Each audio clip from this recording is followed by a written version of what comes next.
In mid-19th century France, a linguistic scholar named François Sudre created an auxiliary language called Solresol, whose sounds were based on the different scale pitches found in music.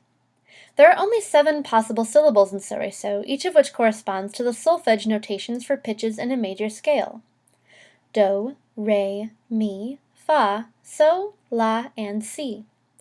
Words in Solresol also do not exceed 4 syllables.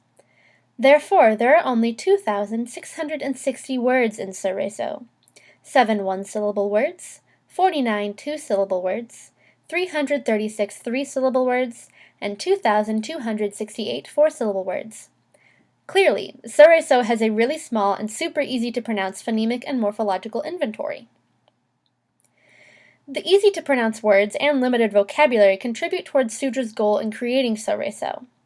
He wanted to create a language that would be easy to learn and accessible to lots of different people.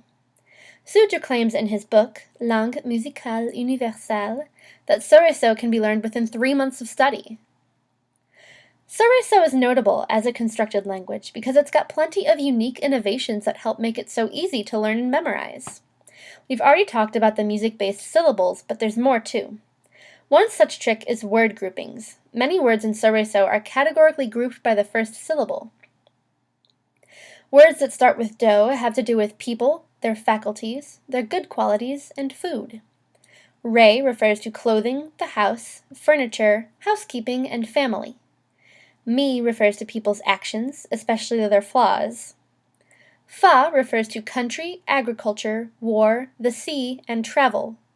So refers to theater, literature, fine arts, and science. La refers to industry and commerce, and si refers to the city, administration, government, politics, finance, and police. There are other helpful linguistic tricks too. Past sorting words into first-syllable categories, some groups of words are constructed similarly and sequentially. Take, for example, do-re is the first-person singular pronoun. Do-mi is the second-person singular pronoun, and do-fa is the third-person singular.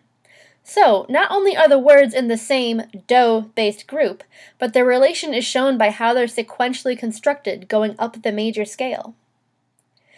Another neat trick would be adjective inversions. Sometimes, certain adjectives can be phonetically reversed or inverted to create a word with the opposite meaning.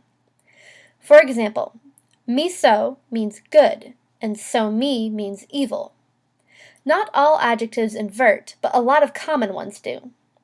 Also, there are no verb conjugations in Solresol. Between all of these different factors, Sudre really put a lot of effort into making Solresol as easy to learn as possible.